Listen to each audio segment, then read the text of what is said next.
Sejam bem-vindos a mais um Contrassenso. Estamos de volta com novos temas e um novo convidado e também os comentadores de sempre. Olá, sejam bem-vindos, Anabela Oliveira e Paulo Reis Mourão. Quanto ao convidado desta semana é Alexandre Parafita, professor investigador da UTAD e autor de vários livros, entre eles este aqui, o Mitologia Popular Portuguesa. Professor, comece por si e, primeiramente, diga-nos que livro é este. Está fresquinho, não é? Muito bem. Olha, eu queria começar por agradecer este convite simpático e honroso de vir aqui falar na Foz de Trás-os-Montes, neste novo espaço. Regozijar-me por partilhar este momento de diálogo com dois professores que muito aprecio, o professor da Universidade do Minho, a professora da UTAD, com um trabalho notável, que leio com frequência e, portanto, estou muito bem acompanhado, portanto, o que me alegra muito ter aceito o convite também. Sobre esse livro, é um livro que ainda está fresco de tinta, julgo que ainda pouca gente o terá lido, mas julgo que as pessoas vão gostar, sobretudo porque é uma obra que faz uma viagem pelo imaginário popular de muitas gerações e certamente muita gente se vai rever em muitas das histórias de que aí se fala. Claro que esse livro, para além de integrar um corpus bastante vasto, um corpus narrativo, cerca de 181 narrações orais, devidamente contextualizadas localmente e com as fontes devidamente referenciadas, para além disso, apresenta um conteúdo teórico em que eu faço, digamos, uma análise sobre o que é a mitologia popular. Porque quando se fala de mitologia, normalmente encaminhamos-nos para as velhas mitologias clássicas, a mitologia greco-romana, e não pensamos que dentro das nações, dentro dos países, existe também uma mitologia própria. Muita dela é inspirada na própria mitologia grega e mitologia clássica. Portanto, esse livro fala numa série de figuras. Estou-me a lembrar do lobisomem, por exemplo, não é? Estou-me a lembrar do olharapo, estou-me a lembrar dos trasgos, não é? Que são figuras recorrentes da nossa tradição oral, especialmente em Trás-os-Montes, mas essas mesmas lendas são réplicas de outras lendas que fazem parte da mitologia greco-romana.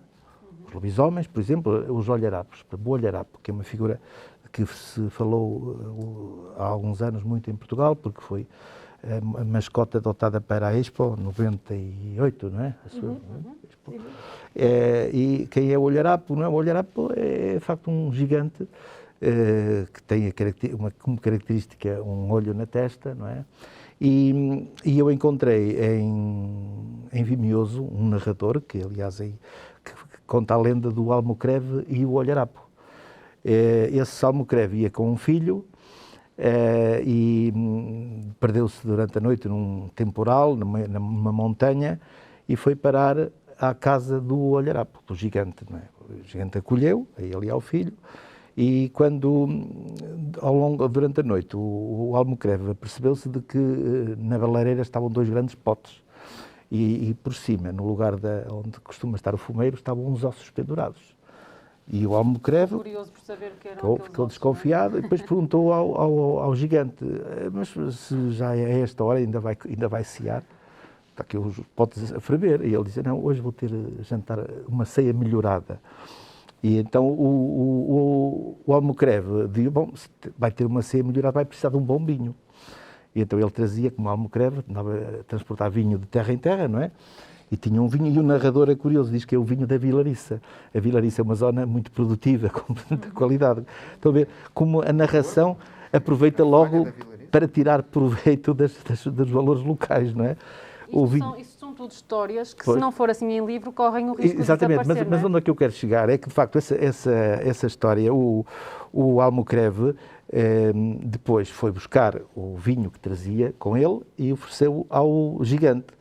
E o gigante bebeu, era suposto provar, só que gostou, e o vinho era muito bom, e bebeu até que adormeceu. E quando adormeceu, o Almocreve e o filho foram aos potes que estavam a ferver e despejaram-nos no olho, o único olho que ele tinha, e o olharapo cegou e, portanto, e depois há umas peripécias ainda pelo meio, uma narração que normalmente contém, e eles conseguiram salvar-se e fugir. Repare, eu estava a ouvir essa lenda e estava-me a lembrar da mitologia greco-romana, do Ulisses, exatamente, quando ele regressava da guerra de Troia, exatamente, e foi parar à terra dos olharapos, que é hoje a ilha da Sicília, não é? E exatamente, o olharapo comeu os companheiros e deixou ele para o fim, e então ele ofereceu-lhe o vinho dos deuses. O vinho dos deuses, o vinho de facto de eleição. O olharapo não resistiu a beber aquele vinho, adormeceu, e o Ulisses pegou num tronco de uma oliveira em brasa e espetou-lhe no olho e cegou e conseguiu fugir. Estão a ver? Como é que nós, cá, vamos encontrar uma lenda que tem, de facto, os condimentos que é próprio. Mas encontramos isto também nos cercopes, não é? Que correspondem aos nossos trasgos. Os nossos trasgos são, digamos, uma réplica dos duendes e dos elfos e dos gnomos das mitologias nórdicas, não é? Que, por sua vez, são também réplicas dos cercopes das mitologias greco-romanas. E os lobisomens também, enfim. Portanto, significa isto que nós temos no imaginário popular e na cultura do povo, de facto, valores, saberes que não podemos desperdiçar. Com a vantagem de que, quando o povo conta essas lendas, conta-as não só para divertir, para entreter, não é? Mas conta-as sempre com uma mensagem cultural associada, não é? E que mensagem, então, é que pretende passar com este livro? Esse livro, no fundo, é para fazer um conhecimento da mitologia popular e fazer um estudo sobre o que é a mitologia popular e como é que ela se preservou ao longo dos tempos. Depois, dentro das lendas que aí aparecem, algumas delas têm, de facto, saberes e valores que eu entendo que também devem passar para as novas gerações. E é por isso que eu também escrevo literatura infantil, não é? Muitos dos meus livros. E quem sabe daqui não sai agora uma peça de teatro para os mais pequenos, não é? Sim, a Fila Andorra anda aí no terreno com um projeto teatral muito curioso. Dos Diabos e Diabritos. Que se chama Diabos e Diabritos num saco de mafarricos, cujas histórias são retiradas de livros meus, naturalmente com a minha autorização. Aliás, eu escrevi depois uma série de telas adaptando-as para o teatro. E algumas delas estão aí nesse livro.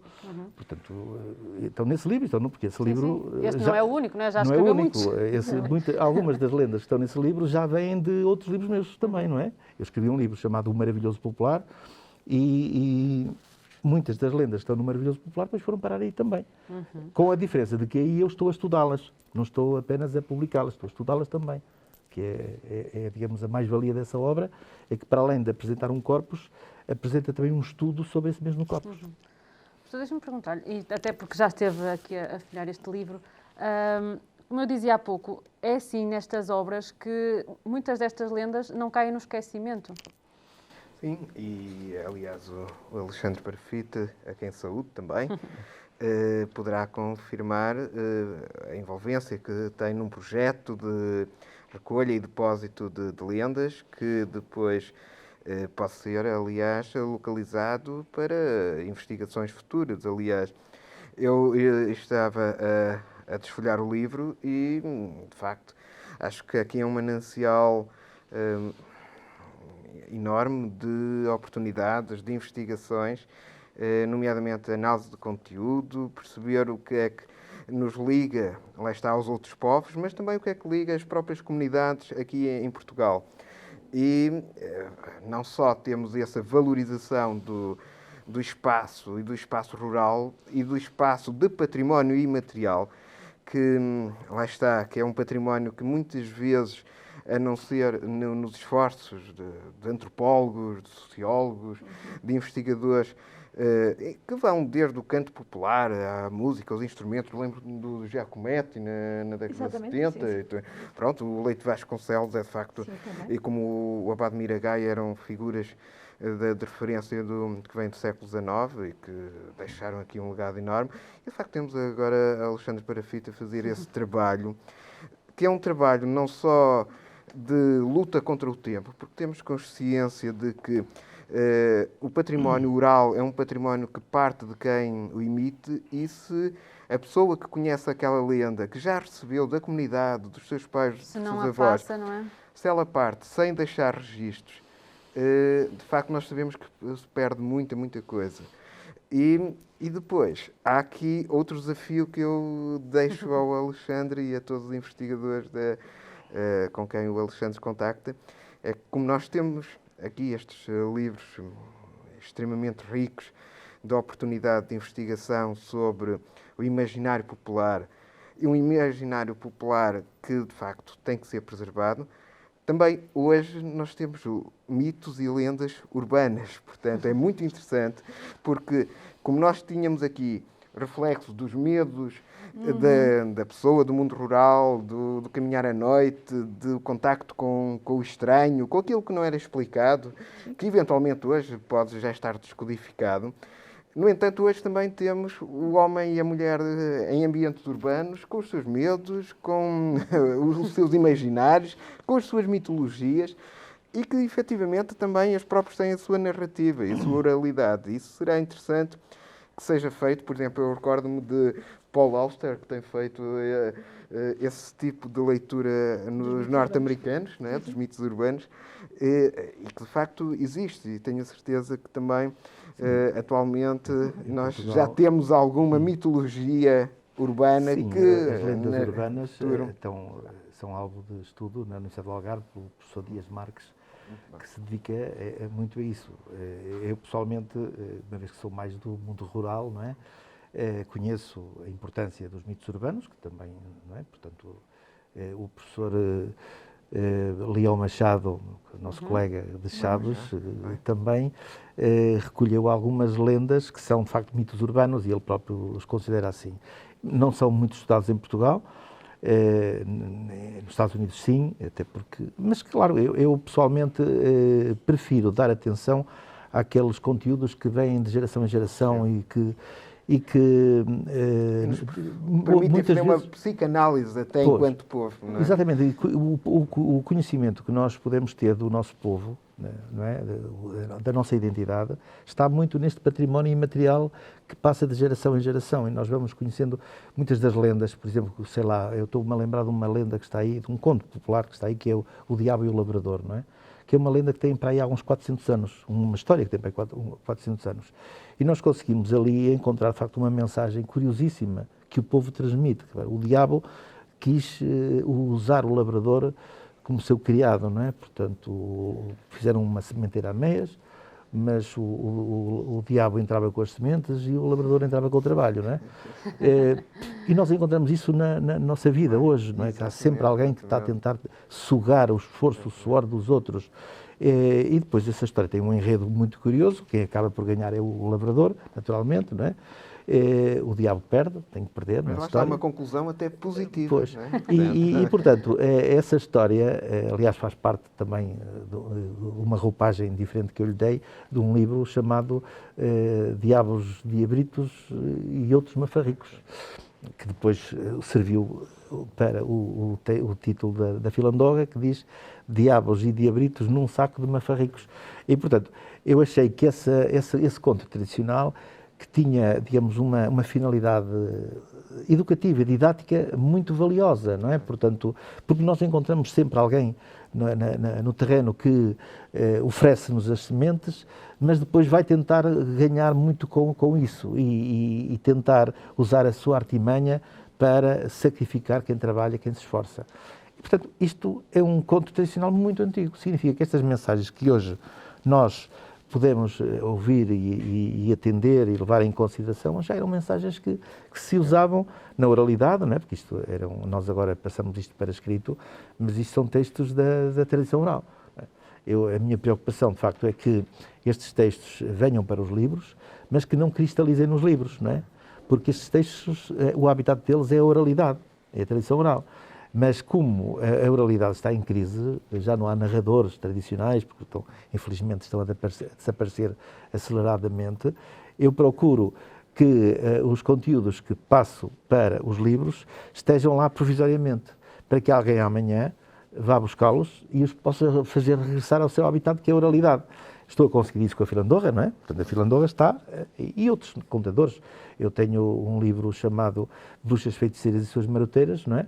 Que é dedicado a um conjunto de contadores de histórias, mais lá para baixo, para o Alentejo, que se juntam numa tertúlia chamada Palavras Andarilhas, não é? Dedico-lhes a eles exatamente para que, com o objetivo de que aquele livro, aquelas histórias, que eu fui buscar à oralidade, os narradores desapareceram, não encontraram herdeiros que lhes prosseguissem a sua história. Eu passei para os livros, para que depois outros narradores, são os novos contadores de histórias, peguem nessas histórias e as voltem para a oralidade. E isso está-se a conseguir.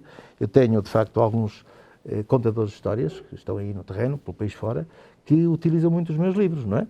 E me fazem, motivo de orgulho também, e me fazem chegar isso. Um contador muito conhecido, Serafim, que é alentejano, tem aquele sotaque dele próprio, não é? Ele próprio me confessou, não é, que um livro que eu publiquei, que se chamava o segundo volume da Antologia de Contos Populares, que é os contos obscenos, contos jocosos e divertidos, não é? Contos anticlericais, contos de mulheres levianas, padres, etc., que ele foi lá buscar algumas das histórias e depois está a contá-las. Ora, é isso que eu quero, é que os textos estejam no livro provisoriamente. Aquilo é um registro provisório. E depois voltem para a oralidade. Se eu conseguir isso, as próximas gerações terão sempre alguma coisa para contar. Não há nada pior do que é uma área que a seduz, esta questão da viagem pelo fantástico, estas lendas. Sim, porque para já é uma área, lá está sempre a ser renovada, um bocadinho como o Dr. Alexandre Paravita diz, vem sempre de um berço comum que temos, que é a mitologia grego-latina, e que lá está, porque os medos, o inexplicável é comum, acabam por os olharapos, os duendes, os elfos, porque nós vimos que houve uma grande projeção de toda essa mitologia, com os Harry Potters, com o Senhor dos Anéis, com tudo isso que depois se projetou na juventude, que depois deu lugar ao cinema, toda essa projeção no cinema, e portanto, no fundo, toda essa magia, todo esse mundo de magia e de fantasia é fantástico e percorre todas as gerações, sempre se gostou. E não é só no rural, lá está, é no urbano também. Cada vez mais, não é? De repente, os jovens a passarem as noites nas livrarias para saírem os próximos números do Harry Potter e depois todo o mundo do Senhor dos Anéis, que fez com que, de novo, o Tolkien, que era perfeitamente desconhecido, passasse a ser um escritor... Sugiro visitar a casa do Tolkien em Oxford. Exatamente, e portanto todas essas coisas grades para nunca se perde. E o facto de haver o Serafim, já no outro registro também de stand comedy e tudo mais, quer dizer, há uma série de situações que nunca se perdem, isso é fascinante, porque depois o cinema também pega nisso, porque no fundo os medos, as fantasias, a maneira de transmitir as mensagens renova-se. E aquilo E algumas lendas, se calhar, já foram para projetos cinematográficos. Muito provavelmente, porque as personagens, na própria criação das personagens, se vão pegar características destas, e portanto aquilo que o Dr. Paravita está a fazer é notável, porque está a recuperar todas essas maravilhas e a dar valor a todos esses contadores e a evitar que morram e a evitar que desapareçam, porque inevitavelmente estes livros tudo isto sai do papel, não é? Ele está a pôr em papel para que a oralidade não se perca, e isto é sempre fascinante, porque vão-se cruzando, nós estamos a ver tudo aquilo que já aprendemos da Grécia e não só, mas vai cruzar com aquilo que eu acho que vai necessariamente cruzar-se um dia com os mitos urbanos, porque no fundo os mitos urbanos vão pegar nos mesmos medos de uma outra maneira. Eu acho que as redes sociais vão inevitavelmente cruzar-se também com estas coisas, porque vemos depois também nas artes plásticas, vamos ver noutras formas de arte, todas estas personagens, de uma forma ou de outra, elas vão existindo e de uma forma ou de outra os nossos filhos e os nossos netos vão tornar a querer dizer, olha, que personagens são estas? Porque isto aconteceu quando foi a Expo 98. Porque as crianças viram aqueles desfiles e foram perguntar porque é que estão aqui estas personagens, que personagens são estas, não é? Ainda agora em Amarante houve a Festa Mundial da Animação e os cartazes estavam baseados nas personagens tradicionais, um bocadinho olharapos também. Quer dizer, é um bocadinho, estas coisas acabam por nunca morrer. Mas também ganham novas perspectivas, mas também por isso, porque há pessoas como o Dr. Parafita também para referencial. Porque são referenciais. Porque depois, se calhar, cada um, lá está, em Amarante, se calhar vão desenhar um olharapo de uma forma. Pois, exatamente. E assim temos aqui porque também um depois, referencial. Os próprios designers ou os próprios artistas acabam por ir pegar nisso. Porquê? Porque há livros que surgem assim, aparentemente parece que são repositórios de histórias e na realidade deixam de ser repositórios para serem alavancas de novas criações. E por isso isto é sempre fascinante, porque nós temos sempre aquela curiosidade dentro de nós de saber estas lendas e de ouvir. Acho que aquela imagem da nossa infância, dos nossos avós nos contarem histórias, nós nunca estamos sempre maravilhados por isso e, portanto, inevitavelmente, mesmo que as tecnologias mudam, mas aquele bichinho não deixa nunca de existir. Se calhar é esse bichinho que o Dr. Parafita nunca deixou de ter desde pequenino e que o leva ainda hoje a não parar e a continuar a recolher. Sim, já deve ter algum, de facto, eu tenho que reconhecer que a minha infância e a forma como eu cresci durante uma parte significativa da minha vida foi determinante para que eu hoje persiga este território, este terreno, não é? Porque a minha avó era uma pessoa iletrada e o meu avô também, mas ela pessoalmente era uma notável contadora de histórias, não é? E eu apercebi-me disso quando estudei nos manuais a Nau Catrineta, não é? E via, deliciava-me com aquela poesia do Almeida Garrett, não é? E eu estava a ouvir aquilo e a estudar aquilo na história com os meus colegas, nas aulas com os meus colegas, e depois eu chego a casa, começo a trautear a história e a minha avó, que nunca viu uma letra do tamanho de um boi, começa ela própria também a dizer uma história. Claro que com algumas variantes, obviamente, não é? Porque as fontes dela são fontes, já era a sua avó, provavelmente, e ela trazia-me a Nau Catrineta, não exatamente igual à do Almeida, até porque o Almeida Garrett, a gente sabe que ele utilizava muita cosmética nos textos que escrevia, ele vinha à oralidade buscá-los, mas depois trabalhava-os à maneira dele, com muita habilidade, naturalmente. Mas o essencial do romanceiro, da peça do romanceiro Nau Catrineta, estava na memória da minha avó. E eu percebi, afinal, a minha avó sabe mais do que o Almeida Garrett. E, portanto, eu fui andando e depois, quando fiz o mestrado, também trabalhámos muito sobre os contos tradicionais, sobre as lendas, e eu depois ia junto dela e ela contava-me a mesma história. Pronto, aí é que eu comecei a perceber que, de facto, valia a pena fazer uma avaliação científica sobre os saberes do povo. E fiz o mestrado com um trabalho que dei título a Comunicação e a Literatura Popular, que, aliás, depois saiu uma obra, a Comunicação e a Literatura Popular. No fundo, o que é que eu pretendi com esse texto, com esse trabalho?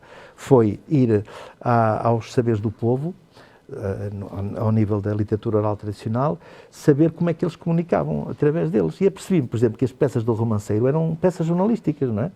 Era o jornalismo da Idade Média. E os trovadores eram repórteres. Os trovadores eram pessoas bem situadas na corte, não é? Junto dos grandes palácios, que sabiam os escândalos que lá aconteciam, não é? Portanto, dramas, paixões frustradas, mortes, etc, etc. E pegavam naquilo, depois construíam textos e iam de terra em terra ganhar dinheiro, não é? Porque eles ganhavam, o modo de vida deles era aquele. Eu comecei a ver que, afinal, o que é que fazem hoje grande parte dos jornalistas, de alguns jornais, sobretudo aqueles jornais mais sensacionalistas, não é? Que vão à procura desses dramas e depois escrevem-nos e, naturalmente, vão fixar os textos numa reportagem, não é? Mas o povo continua a querer saber dessas histórias. Na Idade Média, o povo também sentia curiosidade nessas histórias. E elas chegavam até às pessoas através dos trovadores. Claro que depois as pessoas não tinham maneira de registar, não havia escrita, não é? De decorar, né? As pessoas decoravam e depois, quando contavam essa história, nós encontramos o Condaninho num sítio, o Condeninho noutro, o Girinaldo Foi noutro. daí que surgiu o ditado: quem conta um conto, acrescenta um conto. Sim. Que é um bocadinho o que os no sertão a literatura de cordel, não é? A mesma coisa que eu achei uma coisa. Há muitos, sobretudo em França, há muitos estudiosos da literatura de cordel e é muito giro. Uma das coisas que me impressionou, que achei um piadão, é precisamente um livrinho de cordel em que contam em verso, numa série de páginas, portanto, aquela tragédia que houve em Fortaleza, daquele fulano que matou os portugueses todos. Portanto, tem toda a história, tudo em verso, toda aquela tragédia. Portanto, no fundo, o tal repórter, não é? Portanto, tudo aquilo que se passou, que na comunicação social alguém escreveu e andam a cantar. Sim, eram jornalistas alternativos. São jornalistas alternativos. Também tenho um episódio curioso, que eu fui jornalista, aliás, ainda tenho a carteira profissional de jornalista, embora não esteja no ativo. E quando eu estava no ativo, escrevi no Comércio do Porto uma reportagem sobre uma miúda aí numa aldeia do concelho fora de Vila Real, que teve um bebê, não é? Depois não o queria criar e teve o capão silvado e o bebê morreu. Aquilo na altura foi muito falado. E passado para aí um mês ou dois, aqui no mercado, estava um homenzinho, um ceguinho, com uma senhora, uma menina ao lado, não é? Com um prato à espera das moedinhas, e ele a cantar com uma moedinha, era uma moeda de 5 escudos na altura, para tocar lá na violinha dele, não é? Tocava. Foi na cidade, não sei o quê, a história que vou contar. E estava a contar a mesma história que eu tinha publicado no jornal, não é? Portanto, no fundo, ele era também um jornalista. Só que eu escrevia a minha reportagem para pessoas que leem jornais, letradas, não é? E ele estava a contar a mesma reportagem de uma forma diferente para um público diferente. E a oralidade tem esse filtro, que é focar a oralidade após a oralidade no principal. Portanto, eu gostava de cantar o texto, porque ele depois vendiam aquelas folhinhas. Claro. Alguém tinha escrito depois aqueles versos, né? Ele estava a contar aquele verso. E depois a senhora vendia, recebia uma moedita e vendia aquilo. Eu gostava de encontrar esse texto, porque tenho alguns textos de literatura do cordel que fui encontrando, até alunas minhas dos complementos de formação que me forneciam muito esse material. Mas não conseguia encontrar esse, que andava por aqui. Não me contar. Portanto, aí está a literatura do cordel também, que é uma forma de jornalismo, não é? Com um emissor e receptores, não é? E uma mensagem que consideram importante passar. Não é? Muito bem. Vamos continuar na literatura, mas para falar do Prémio Leia, que foi ganho este ano por um autor natural de Boticas e que, tanto quanto sei, conhece muito bem, não é, professor? Sim, conheço. O José Carlos Barros. Sim, conheço. Conheci-o essencialmente como poeta e ele é mais ou menos do meu tempo. Ele era de Boticas, arquiteto, trabalhou muito naquela zona do Alto Tâmega e mudou-se há alguns anos para o Algarve, mas com uma carreira política notável. Ele foi deputado, foi vice-presidente da Câmara de Vila Real de Santo António, não é? Do PSD. Curiosamente, quando se pensa no PSD, não se pensa que tenham muitos intelectuais, escritores, e tem. De facto, ele é um caso notável, não é? E um grande poeta. Tem muitos prémios na área da poesia, tem livros extraordinários e, mais recentemente, está, de facto, a emergir numa outra dimensão na ficção. Eu não conheço este livro, que é Os Homens Invisíveis, ou assim, mas vou lê-lo porque estou com curiosidade em relação a esta nova faceta que ele evidencia, e se foi premiado, julgo que eram 700 e tal originais a ser avaliados e ele foi escolhido, portanto, aquilo deve ter muita qualidade. É mais um transmontano a dar cartas, não é? Sim, e curiosamente eu e José Carlos Barros colaborávamos numa rubrica que se chamava Correio Azul, no Semanário Transmontano, na altura dirigido pelo JB César de Chaves, ali entre 98 a 2000, 2001, em que numa semana eu escrevia e na semana seguinte ele respondia e deixava também o repto para a semana seguinte. E de facto, como diz o Alexandre, é um transmontano que manteve sempre uma ligação muito atenta à região. De facto, também o reconhecia sobretudo pela poesia. Ele, inclusive, tinha começado num espaço, e esse espaço acabou por ser comum comigo, que era o Diário de Notícias Jovem. E ele era da geração do Dom Tolentino de Mendonça, do Pedro Mexia, e eu era mais da geração do Ricardo Araújo Pereira e do José Luís Peixoto, aí que era um espaço de 8 páginas semanais que vinha no Diário de Notícias e onde pronto, os cidadãos com menos de 25 anos poderiam colaborar semana sim, semana não, com tema livre e tema específico. E curiosamente, quem fazia o crivo era o Manuel Dias e a Cristina Carvalho. E o Manuel Dias esteve desde a origem acho que do DN Jovem foi para aí de 83, 84, mas lá está o José Carlos Barros logo dessa primeira geração, assim como o Dom José Tolentino Mendonça também. E eu muito mais tarde, mas é interessante que esse espaço chamou-lhe a atenção, porque ele já não tinha 25 anos e eu tinha em redor de 14, 15, e ele encontrava alguém que era de Vila Real. Então depois ele interessou-se e a partir daí mantivemos também uma relação de amizade e eu fui dos primeiros a parabenizá-lo quando soube, porque ele, o Prémio Leia, é neste momento um dos prémios, se não o prémio mais generoso que existe para a língua portuguesa. São os Oscars da literatura. Portanto, é muito, muito importante, tanto mais como o Alexandre Parafita referia.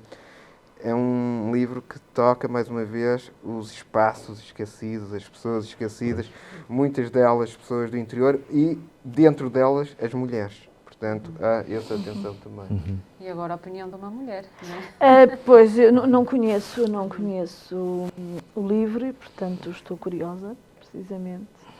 E conheci o autor. Mas estava a dizer que os prémios Leia, quase os Oscars. Sim, os prémios Leia, de momento, é precisamente o prémio e que tem lançado, efetivamente, os vencedores, os últimos vencedores dos prémios Leia, têm tido continuidade de obra, portanto, continuidade na sua obra e têm realmente sido pessoas, escritores de muita qualidade e, portanto, os júris são sempre...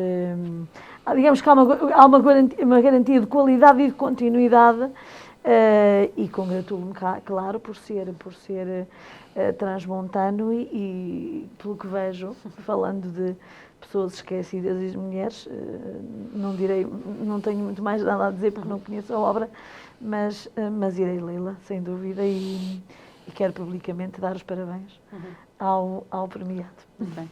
Antes de passarmos para o próximo tema, dizer só que nós temos nesta edição, nomeadamente na edição do Alto Tâmega, uma reportagem em que entrevistamos o autor. Portanto, quem quiser saber mais sobre a obra e sobre o que ele tem também a dizer pelo facto de ter ganho o prémio, é só ler A Voz Traz os Montes e fica por dentro do assunto. Próximo tema. Esta semana foram completados 20 anos do Douro Património, enquanto Património da Unesco. Se calhar começava por si, professora. O que é que passados estes 20 anos, muita coisa mudou no Douro, mas certamente ainda há muito a fazer por esta região. Sim, pelo que me informei, pelo que também todos nós sabemos, sim, muita coisa mudou e ainda bem, e o Douro tornou-se efetivamente para já muita coisa mudou a nível do turismo, não é? Claro. O Douro tornou-se um espaço de eleição, um destino turístico muito grande, um desenvolvimento muito grande a nível das quintas, a nível da produção, a nível do reconhecimento da qualidade dos vinhos, não só do vinho do Porto, mas depois de toda uma quantidade de vinhos, enfim, de vinhos de mesa, etc., sobretudo também o incremento da parte jovem com a licenciatura, com cada vez mais jovens licenciados em enologia na UTAD, portanto a UTAD é um ponto de referência, pioneira, não é? Nas quintas pioneira, um ponto de referência, os grandes enólogos que têm ganho grandes prémios são enólogos formados pela UTAD. Depois há uma coisa que é fantástica também, que é um conjunto muito grande de enólogas, mulheres, que estão a dar cartas não só na zona do Douro, mas em todo o país, e que são hoje, portanto, gestoras e enólogas de quintas. Portanto, há efetivamente uma mudança muito grande a esse nível. Depois, a nível de abertura de adegas, enfim, de investimentos em quintas, não só a nível de alojamento, de turismo, etc. Projetos culturais também, muitos congressos, muitos colóquios, muita investigação, mas também a nível do que é o repensar a cultura do Douro, mesmo a literatura. Portanto, há todo um conjunto em termos de roteiros, muita coisa se fez. Há uma valorização muito grande de toda a região. A nível do turismo, como todos nós sabemos, os barcos, etc.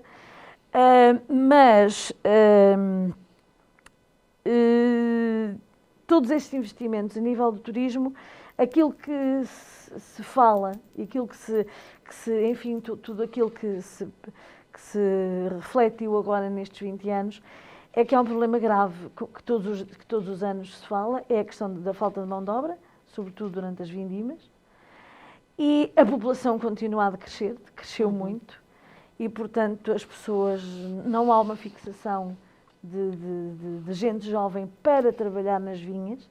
As pessoas não querem trabalhar na agricultura, não querem trabalhar nas vinhas, querem trabalhar no turismo, mas não nas vinhas, e isso são as queixas que surgem. É verdade que as estradas estão muito melhores, o túnel do Marão, obviamente que aproximou o Douro do resto do país, mas há esse problema que surge, a população continua a crescer e não há mão de obra. Há, enfim, situações, há propostas, por exemplo, sugestões, por exemplo, a Adrian Bridge diz que se deve defender a diversificação, portanto, apostar mais noutros produtos, nos queijos, no artesanato, nas caminhadas, portanto, uma ligação muito mais à natureza, menos barcos grandes e muito mais os barcos pequenos, porque, segundo sei, não há os barcos da Douro Azul, não favorecem os produtores locais, portanto, eles estão muito mais ligados a outros produtores. Portanto, eu acho que ninguém quer turismo de massa no Douro, não queremos turismo de massa, da mesma maneira que a nível da produção e da vinha, não queremos transformar o Douro numa Odmira, não é? Com tudo aquilo que as produções em massa estão a acontecer no resto do país. Há uma coisa que desapareceu e eu acho que nunca devia ter desaparecido, que é a ferrovia, que eram as linhas, a linha do Tua, que era a linha do Corgo, portanto a linha que fazia Vila Real-Régua, porque quanto mais não seja o aproveitamento turístico dessa linha seria fantástica, e eu acho que há muita coisa a fazer em termos pequeninos no sentido, o turismo mais intimista, mais a vermos aquilo, o contacto com as gentes, para que as pessoas não desapareçam, que não seja o turismo das quintas luxuosas, dos fins de semana de luxo nas quintas, mas que seja o contacto mais com as pessoas, e o contacto mais, no sentido de sabermos mais sobre as pessoas, sobre aquilo que as leva a viver aqui, sobre os produtores, os pequenos produtores, aqueles que vivem daquilo que produzem e que vendem depois às grandes adegas. Posso dizer de fonte segura, por aquilo que por questões profissionais e pelo facto de pertencer aos júris do ICA, que há aparecem todos os anos imensas propostas de filmes rodados no Douro, e que pegam também nos textos de Miguel Torga, pegam em coisas de escritores da região. Portanto, há essa vontade de fazer cinema sobre o Douro e de valorizar os textos da Agostina, de valorizar a experiência cinematográfica do Manuel de Oliveira e, portanto, podemos pegar mais naquilo que são os escritores, naquilo que o Manuel de Oliveira nos transmitiu nas obras que fez sobre o Douro, e, portanto, pode-se fazer mais em termos culturais, mas, sobretudo, apostar mais em nichos mais pequenos, não é? E a ferrovia é essencial. Nem que seja... A ferrovia é essencial para as populações, mas também para o aproveitamento de um turismo. Não, eu tenho medo que haja um turismo de massas, mesmo a nível Pode de estragar, barcos. não é? Já me Aquilo- começa a assustar aqueles barcos muito grandes. E tudo que seja barcos muito grandes. Muito bem. E é isso que, de certo modo, nesta reflexão que houve e que as revistas, que eu, Tenho nomeadamente, tenho aqui a visão, e que agora nesta reflexão que foi feita, pensa-se nisso. A falta de mão de obra nas vindimas está a ser um problema grave e eu acho que é isso que tem que ser feito. Mas o resto, acho que o saldo é bastante positivo, nestes 20 anos, mas, e a colaboração com outras regiões, como Bordeaux, etc.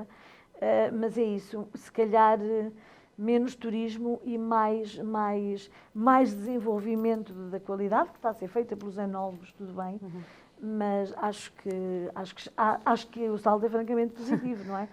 E ainda bem que conseguimos ter essa capacidade de desenvolver aquilo que é, enfim, de nunca trair aquilo que a Unesco depositou, a confiança que a não é? Unesco depositou. Paulo Reis em Mourão, nós. pegando nesta questão de haver quem não queira trabalhar no Douro, fala-se muito também de que não são reconhecidos por esse trabalho. Muito bem. Aliás, a Anabela quase que esgotava as minhas respostas. Pronto, é pegar no que ela disse e... Não vão dizer isso de mim, sabe? Quando eu vou argumentar, depois Pronto, dizem que eu digo muito tudo, bem, depois não tem nada, não há nada para dizer Portanto, agora. eu tenho aqui a convidar para começar a dar lições por mim. Portanto, não, é de pegar facto, nas palavras dela e dar- subscrevendo o que a Anabela diz, e a Anabela foi muito detalhada, né, nas diversas realidades, eu permitiria complementar uma ideia. Aliás, como eu escrevi no último livro, A Economia do Esquecimento, nós não queríamos só turistas, queríamos também investidores, que esse é Sim, também. essa é uma questão fulcral no Douro. Aliás, e indo um bocadinho atrás, são 20 anos, há que reconhecer o trabalho de todo um conjunto de pessoas, eventualmente algumas já não estarão entre nós, que contribuíram para que o Douro fosse património mundial. Portanto, sejamos honestos, não se chega a património mundial do que quer que seja pela Unesco só porque se mandou uma candidatura com alguns cupons que vinham nos cornflakes. Pois, não faz-me se lembrar chega. qualquer coisa isso. Há todo um trabalho... Não, já nem estou aí, eu sei, pronto, está a fazer todo um uma trabalho, colagem muito claro. atual, mas eu não estou por aí. É que há todo um trabalho que foi enorme e que envolveu uma rede enorme de pessoas das mais diversas qualificações e formações, que envolveu o território enquanto ele próprio um organismo vivo. E, portanto, o título é um título que permeia o país e que permeia, acima de tudo, as pessoas e as pessoas que conseguiram congregar vontades nesta qualidade. Passados 20 anos, efetivamente, subscrevendo aqui a radiografia da Anabela, há desafios sérios. Primeiro, o Douro perde um habitante por concelho por dia. Exato.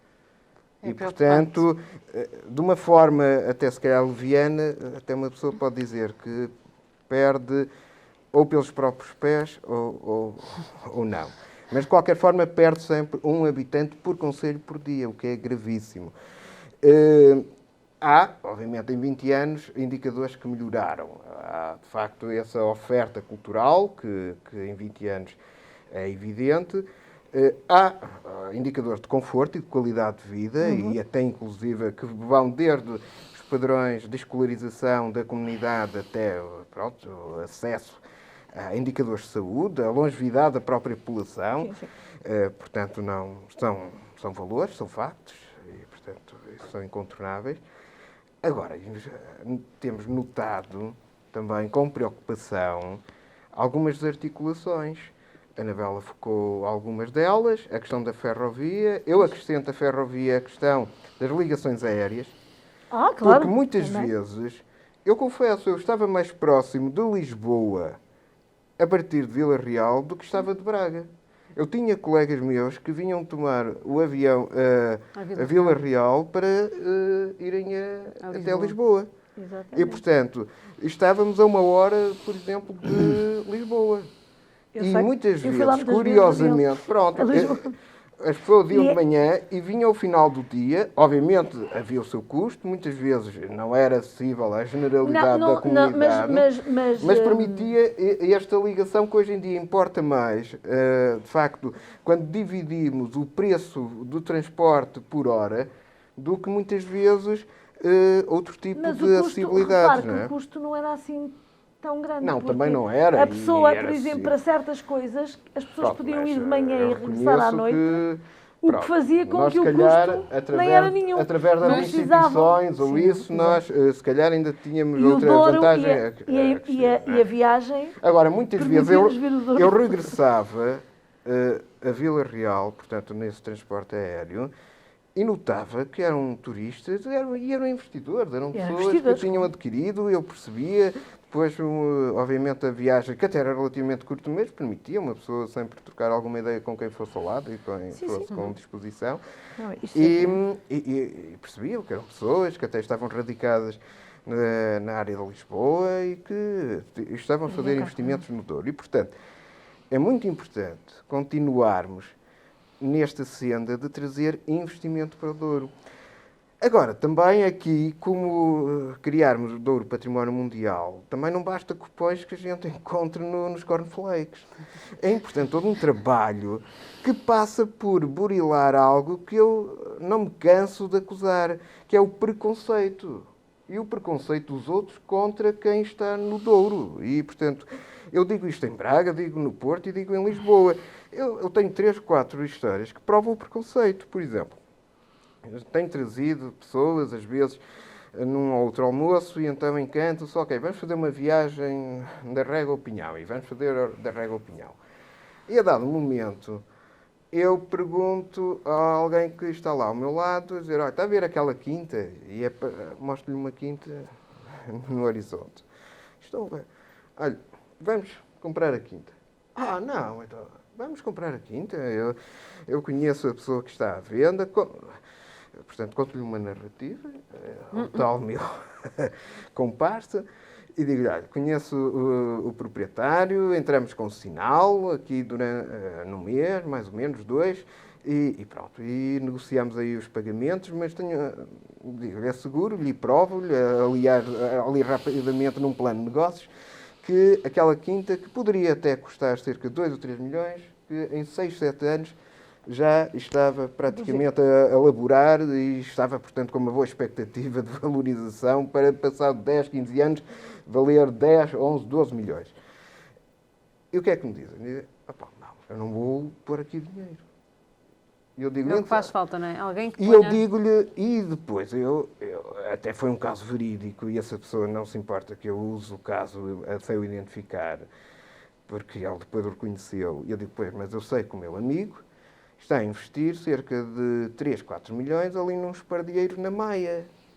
Estava a investir lá nos armazéns, pronto, porque era Maia, era logística, estava perto do aeroporto Francisco da Carneira, e, portanto, conclusão, passado 4, 5 anos de ele ter adquirido aquele armazém, ele teve que se desfazer deles, no melhor das hipóteses, a darem 300, 400 mil euros. Portanto, E aquela quinta em questão tinha valido cerca de 5, 6, 7 milhões. É o preconceito. Qual é a explicação, de facto, quando 2 mais 2 nunca são 4, mas para uns são 5 e para outros são menos 3? É preconceito. É o preconceito que me explica eu ter aqui um excelente colaborador e não estimar, porque não gosto da cor dos atacadores dos sapatos dele. E, no entanto, sou capaz, se calhar, de premiar um ou outro que até produz muito menos.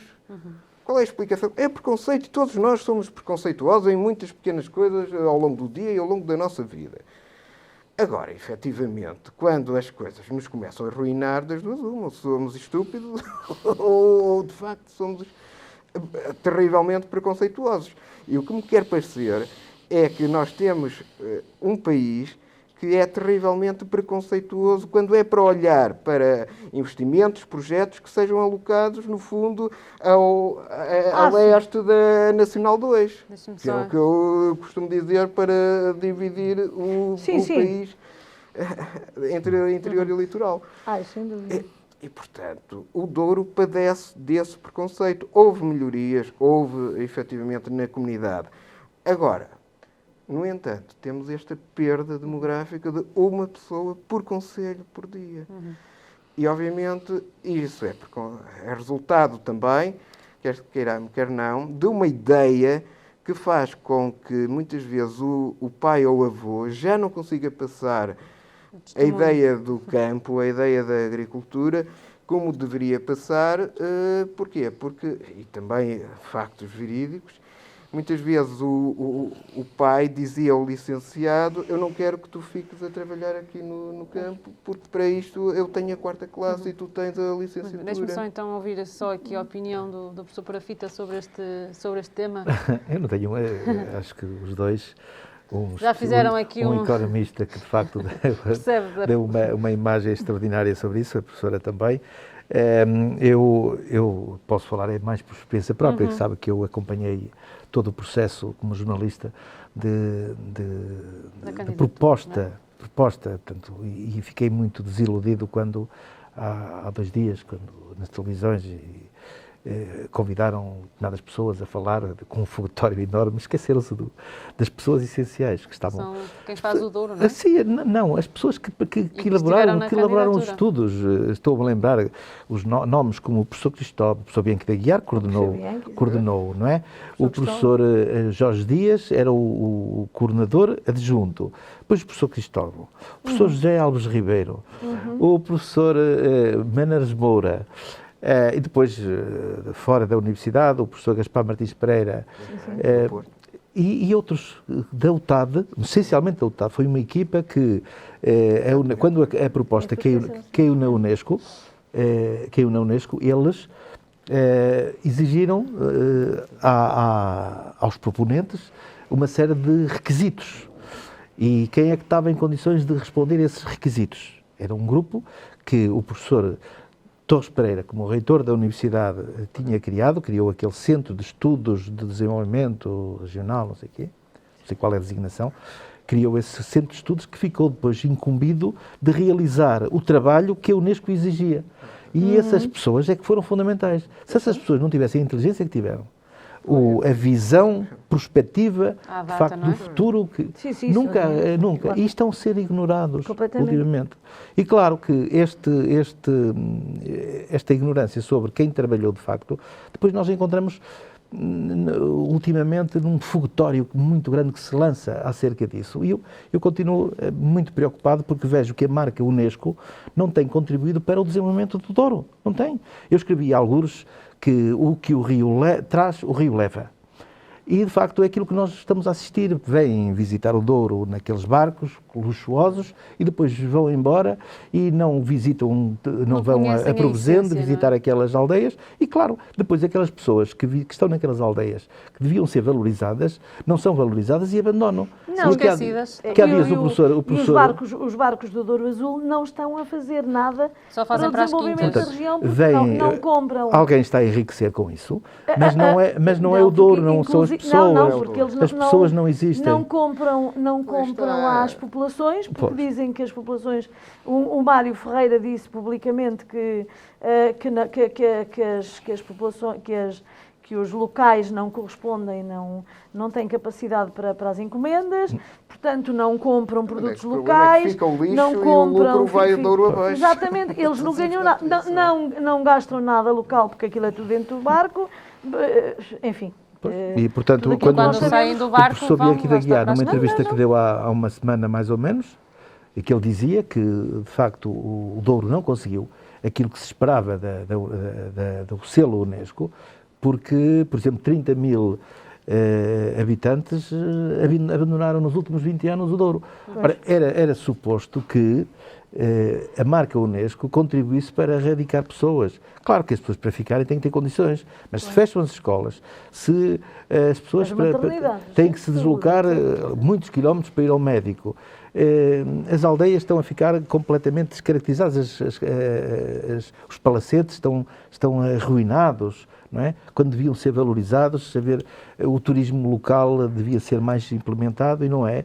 E, portanto, os barcos vêm, Vão, claro, àquelas quintas luxuosas, não é? Mas aquilo tem pouco a ver com o Douro profundo, o Douro das pessoas. Com não o é? Douro que conquistou o selo da Unesco, não é? Exatamente. Que tão depressa o dá, como também o pode Pois, tirar. claro, Portanto, já não falámos disso aqui convém, anteriormente, não é? Não E, convém. portanto, eu não Sim, me está a ser entusiasmo o tão turismo luxuoso, facilmente não é? com este fogotório que se lança a ser. Claro que o Douro ganhou, a marca, o Douro internacionalmente teve muita visibilidade e isso traz pessoas ao Douro, mas fica pouco no Douro, não fica nada. Não é? E não é o Douro das pessoas, não é, é como eu disse, não é o Douro das pessoas, é o Douro dos ingleses, continua a ser o Douro dos ingleses, não é? E que era a região produtiva de excelência no século XVIII. Era considerado o Silicon Valley do século XVIII. Sim. E a gente vai àquelas aldeias como Provenzende, Celeiros do Douro, Exatamente, etc., sim. e vê aqueles palácios desse tempo, não é? E vê que quem construiu aqueles palácios, de facto, tinha uma visão do Douro que hoje em dia não se tem. Era reflexo do rendimento. Aliás, eu costumo contar muitas vezes nas minhas aulas essa história. O Xenofonte dizia, para conheceres a economia de um local, fazes 3 perguntas. Quem é o mais rico? Qual é o maior edifício? E qual é o mais antigo? O mais rico diz o que mais rendeu nos últimos 50 anos. O maior edifício conta quando é que aquela região foi mais rica. E o edifício ou o padrão mais antigo mostra-te quão civilizado é o local. Portanto, Muito bem. e o Douro tem isto tudo para ser muito rico. Esperemos pelas cenas dos próximos capítulos, não é? E pelos Como costuma próximos dizer. 20 anos. Muito bem. Mais um tema aqui da regional e mais concretamente aqui de Vila Real, o facto de os presépios que estão expostos no centro da cidade terem mais uma vez, foram mais uma vez alvo de atos de vandalismo. Agora se calhar começo ali pela professora também para dar aqui Que opinião é que tem sobre este assunto? É uma atitude que não devia acontecer, não é? Pronto, é uma atitude que tem acontecido todos os anos, não é? Para já, acho... os presépios são uma iniciativa fantástica, que já dura há muitos anos. Muito, muito original, muito interessante. Não só porque envolve todas as juntas de freguesia, como tem um aspecto criativo muito grande. Eu, desde a primeira edição, que acho muito giro, porque no fundo saiu um bocadinho daquela linha do presépio tradicional e leva a que as pessoas unem-se, não é? Para fazer... As pessoas unem-se para fazerem presépios realmente muito originais e que, infelizmente, todos os anos têm sido vandalizados. De uma maneira ou de outra desaparecem materiais, são destruídas as peças e isto tem-se arrastado ao longo dos anos e efetivamente não tem sido conseguido uma maneira de um processo de vigilância, não é? Porque é muito interessante, durante o dia, à noite, para passear, mesmo com chuva, mesmo com frio, as pessoas saem para ir ver os presépios. Não se tem conseguido arranjar um processo de vigilância, seja da polícia, seja... ou, eventualmente, colocá-los num espaço da cidade onde seja possível haver uma vigilância mais apertada, em vez de os espalhar tanto pelas ruas. É lamentável que isto esteja a acontecer. Creio eu que serão, não quero acusar ninguém, mas, sei lá, malta nova que, na sua euforia vinícola, durante as saídas à noite, se lembrem de dar um pontapé na cabeça do menino Jesus e coisas assim do género, e, portanto, não vejo razão. Acho que não é intencional. Serão intelectuais artísticos. São, exatamente, portanto, não há razão. Efetivamente...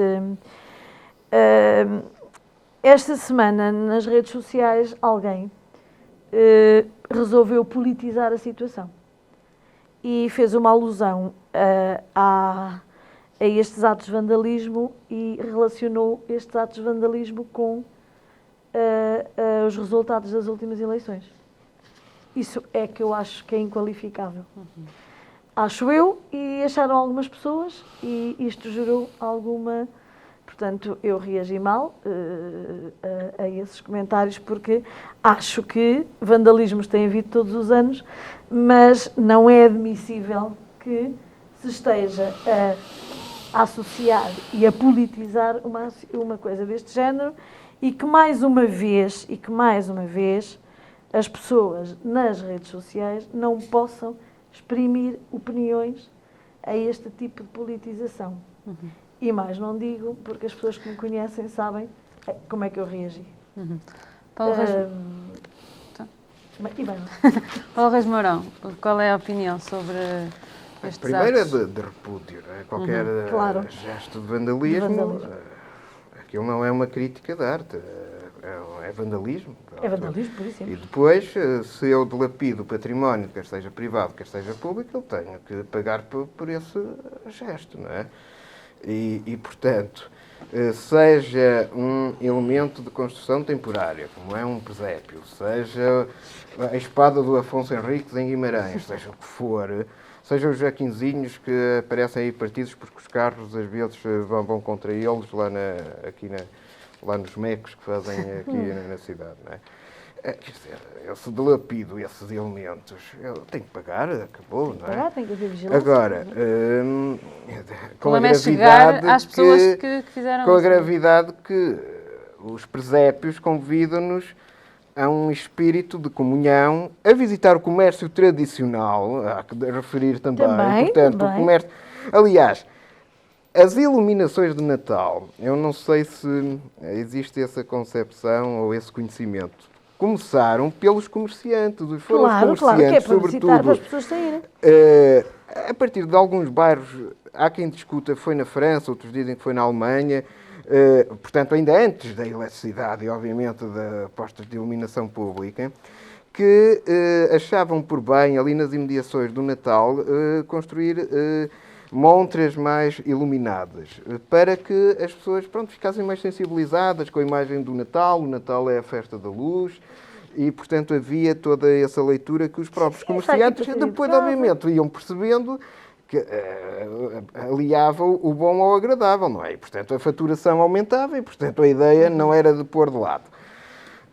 E, portanto, também depois tem-se generalizado o aparecimento, um pouco por todo lado, das vilas de Natal. Sim.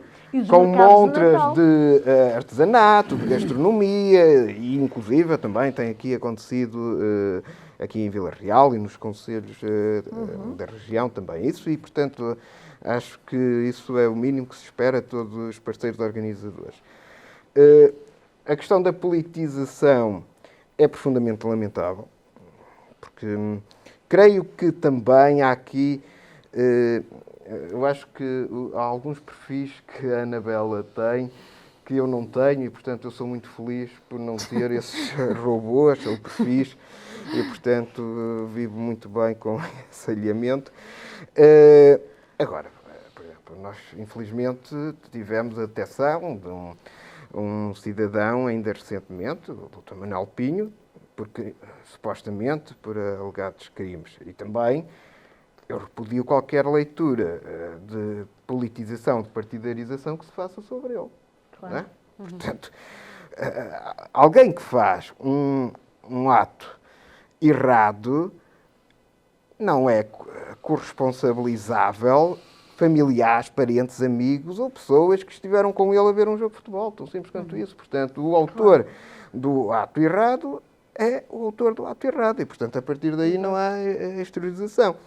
Aqui, efetivamente, há autores, eventualmente, não sei se foi um ou se foi dois, não sei se são jovens, são menos jovens, devem ser identificados, devem ser admoestados e, obviamente, temos aqui esta recorrência que já vem de há muitos anos. Já vem todos os Infelizmente, anos, em já. Vila Real, se disséssemos isto foi só nos últimos 5, nos últimos mas 10 isso ou 15 acontece, anos, acontece em todas as ou então se cidades fosse também. nos últimos 30 diriam que eram da universidade.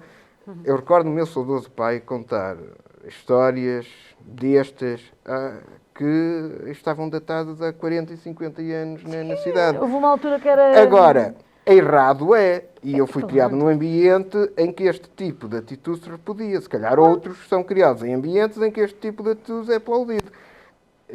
como comunidade, efetivamente, a comunidade não deve aceitar e devem ser identificados, sejam eles jovens, menos jovens, devem ser advertidos, admoestados, e se causaram danos, devem ressarcir a comunidade. Eventualmente, hoje em dia, é uma coisa muito fácil, isto acontece em todas as cidades e cada vez mais, eventualmente ponham câmaras de vigilância.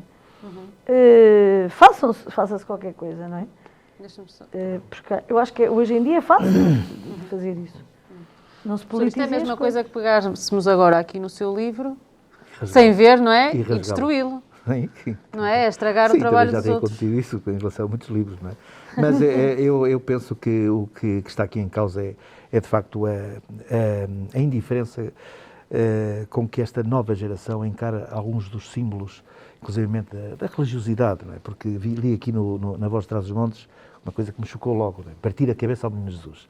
Alguém que vai a um presépio e parte a cabeça ao Menino Jesus, provavelmente partirá também a cabeça à Nossa Senhora.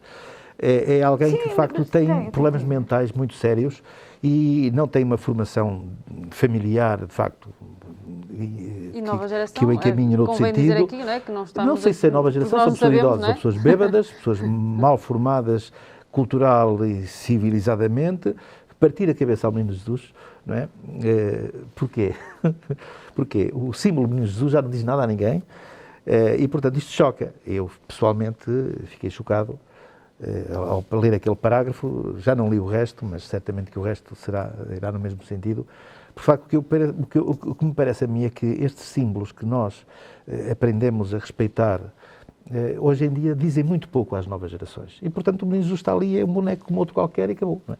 E já agora, se me permite a sugestão, o Ramon Coé tem o Meu Cristo Partido, que foi um livro tocante da década de 70, escrito por um jesuíta, em que há um Cristo partido que, no entanto, ensina a ser cristão. Não é? E repare, doutor Perafita, mesmo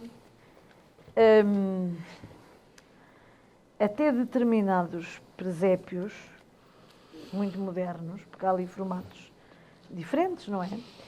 Muitas vezes as pessoas até ficam chocadas. Eu lembro-me que nas primeiras edições destes presépios tentam eu vi abordar a questão, não é? Este presépio feito assim, quer dizer, as próprias pessoas ficavam chocadas, há todo até um choque, portanto, no fundo... Mas isso é como os vitrais da Serra. Mas isso não significa vandalismo. Este vandalismo é mesmo...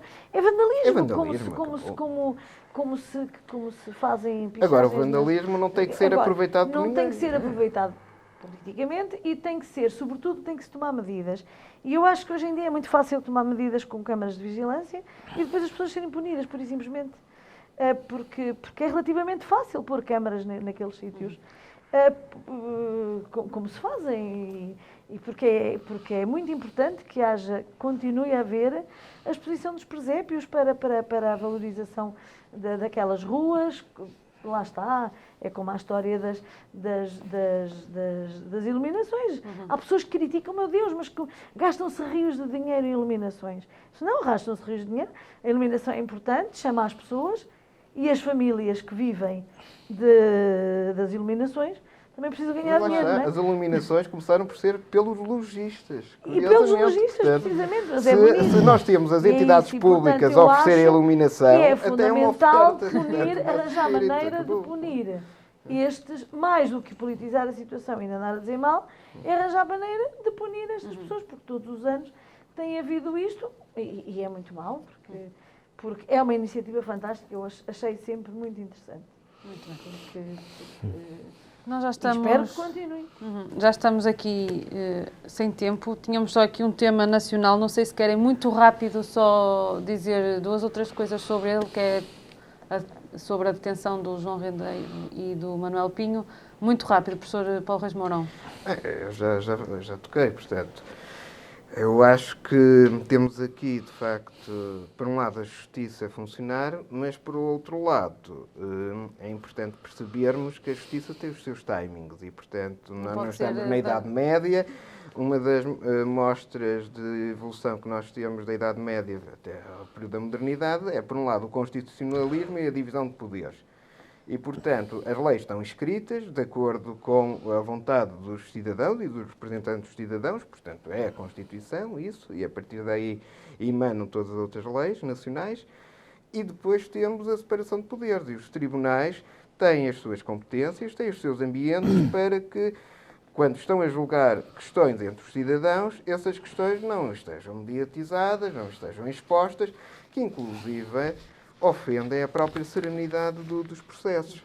Portanto, em última análise, até uma excessiva mediatização pode gerar um certo efeito de Estocolmo, como já alguns falaram, que é, em vez de estarmos, lá está, a repudiar atos de vandalismo ou atos criminosos, até nos apiedarmos de quem os cometeu e, em última análise, a enviesarmos todo o processo envolvente. Portanto, nesse aspecto, é importante haver algum recato. Compreendemos também a sede de justiça, compreendemos também, se calhar, uma certas latências de classes sociais, que muitas vezes estão associadas. Compreendemos também uma certa necessidade de mostrar a atuação da justiça, mas eu creio que a justiça, quando atua, é como eu digo em relação à política, é discreta. Não precisa de se mostrar, nem de ser exibicionista. E, portanto, tudo o que é excessivo é para lá dessa regra de gestão dos poderes. Professora, muito rápido. Eu concordo com o Dr. Paulo, porque é assim, é mediatismo a mais, não está a ser discreto. Não sei se é assim, não sei se a justiça funciona, porque tem havido outros círculos anteriores, o tempo passa, não estou a ver as pessoas a ser castigadas. A história do Sócrates já se arrasta há muito tempo. Agora o homem foi apanhado na África do Sul. Mas deixaram-no fugir. Não sei se a justiça foi assim tão quer dizer, ele foi libertado, o advogado disse que ele que não ia fugir, afinal ele fugiu. Quer dizer, acho mediatismo a mais, acho circo a mais. E depois, na realidade, eu não estou a ver, passa o tempo, a justiça é lenta, há coisas que prescrevem, é que são acusados disto e daquilo, mas eu não vejo ninguém, no fundo fica tudo em águas de bacalhau e se calhar se eu roubasse um pão no supermercado já estava presa e eles não sabemos se roubaram, se não roubaram. Também não sinceramente, roubaria, também a Anabela não roubaria. Também não, pois se calhar até o pão Nunca até... sabe o dia da manhã. Nunca se sabe. Mas pronto, de qualquer maneira, acho mediatismo a mais, com situações muito mais complicadas no país para resolver, e a certa altura já só se falava do rendeiro e agora do Pinho, 6 milhões, 3 milhões, 2 milhões. Quer dizer, pediram 6 milhões. Assim, se ele roubou assim tanto, agora diz que não tem. Agora está numa casa do Algarve, que é da família, coitadinho, acho que não tem casa para estar. Quer dizer, sinceramente, acho que a justiça não está a funcionar muito bem. Porque se funcionasse bem era discreta. Sr. Alexandre, quer Concordo dizer com algum o Paulo. comentário sobre este assunto? Ou podemos dar por concluído? Nada especial. Eu simplesmente, no caso do rendeiro, de facto, fiquei quase escandalizado por me perceber que todos os canais de televisão, desde manhã Até à noite, não é? até à noite. Eu, por acaso, naquele dia, era sábado e estava para ir à RTP, convidado pelo meu amigo e colega Daniel Catalão, para falar do livro, e claro que aquilo ficou completamente tomado pelo caso Já não rendeiro. foi à RTP. Todos os canais. E repare, eu começo a pensar assim, se isto acontecesse, por exemplo, em Espanha, se um indivíduo, um político, um empresário, um banqueiro, tivesse fugido, depois tivesse sido apanhado, alguma vez os canais todos, desde a Galiza até à Catalunha, iriam estar o dia todo a falar sobre aquele caso? Se calhar não. Isto revela a pequenez, de facto, que o nosso país é quando um caso destes, que é um caso importante, naturalmente, mas assume uma dimensão. mediatismo que se dá. Repara, o país fica completamente, isto é estudado, aliás, nas ciências da comunicação, a teoria dos efeitos ilimitados, não é? É que, de facto, o país passa a ficar, a agenda da rotina das pessoas passa a ser de tal forma controlada pelos média que depois não se fala em mais nada. Mesmo que haja um escândalo político e não faltarão situações que deveriam merecer a atenção dos portugueses e dos média, isso acaba por ficar aí tudo omitido porque de facto esse assunto ganhou total protagonismo ao longo do dia. E eu acho um exagero muito grande. Acho que os média deviam tratar as coisas com, digamos, o tempo certo, o debate certo, e depois acabou. Vamos continuar. A vida continua. E agora a justiça que trate do que tem que tratar com aquele homem. E abordá-lo depois quando houver novidades, não é? Sim, se houver novidades, vamos abordar. Se não há, o assunto não está encerrado, mas está em stand-by para depois voltarmos a ele. Não é? Muito bem, vamos então ao último momento deste contrassenso, que é destacar uma das notícias da edição desta semana. E, professora, comece por si. Eu destaco a estreia amanhã no Teatro Vila Real da Ópera Mátria, porque, primeiro, dando os parabéns à Eduarda Freitas, tem sido uma luta de alguns anos. Pessoalmente, diz-me qualquer coisa, eu na altura estava no coro da UTAD e, portanto, participei ativamente nas várias, porque precisamente para anunciarmos o projeto e para que ele se tornasse...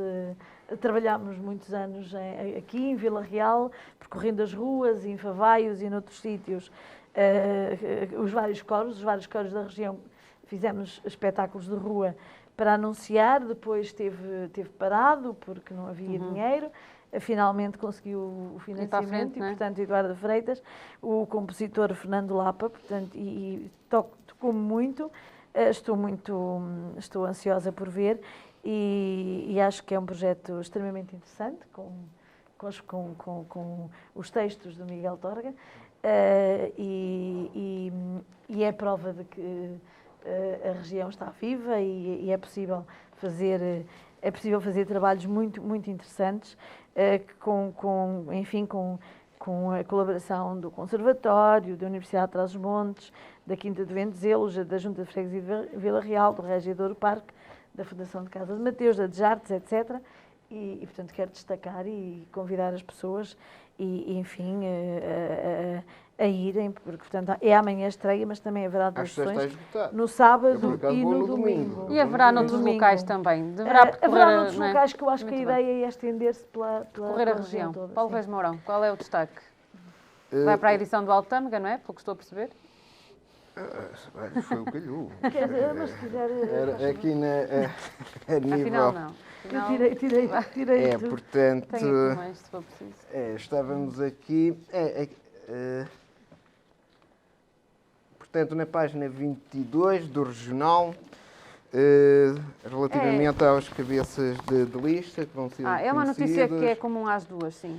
E pronto, muito rapidamente, porque eu tenho a certeza que voltaremos a falar bocadinho, porque, pronto, pela importância que nós damos aos nossos parlamentares, de facto, a mim parece-me que estão a ser sugeridas soluções provisórias. E parece-me que, nitidamente, a diversidade dos partidos está mesmo a considerar que isto vão ser eleições com um prazo curto, que eventualmente depois, lá mais para a frente, dará origem a novas eleições e, portanto, para lá daquelas que vamos ter. Tem havido também nos nomes, não é? Tem havido surpresas. Há, de facto, agora aqui algumas apostas, por exemplo,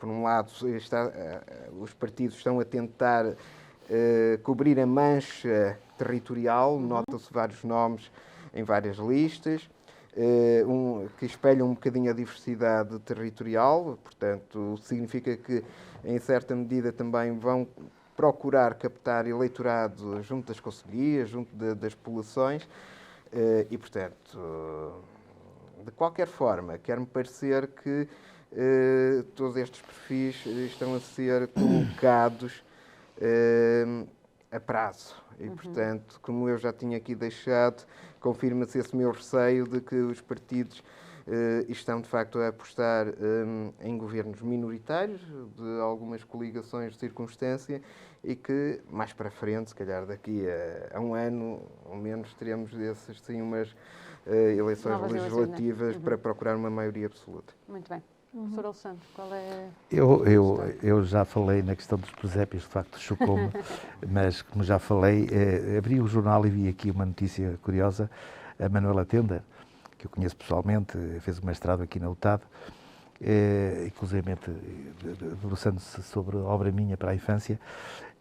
E ela era uma deputada notável do PSD, fez um trabalho extraordinário, deu muita visibilidade ao PSD no distrito e agora aparece aqui, segundo a notícia que eu vejo, como cabeça de lista do distrito pelo Chega. Se de facto a moda pega, eu sei que ela se compatibilizou com o PSD, porque li também. Se a moda pega, o PSD pode se ver atrapalhado, não é? Porque se estas figuras com algum prestígio, em Vila Real, isto também em Braga e por aí fora, começam todas a virar-se para o Chega, então é que o André Ventura pode cantar vitória. Pois é que se a moda pega não é só o PSD que fica atrapalhado, é que ficamos todos. Pois, vamos ver. Muito bem, obrigada a todos por estarem aqui connosco, é assim que nos despedimos e, professora, acabei consigo de propósito, é porque se ainda não há lá em casa uma prenda de Natal, aqui fica uma boa sugestão, não é? O seu mais recente livro. Nós voltamos na próxima semana com novos temas e um novo convidado. Até lá, tenha uma boa semana.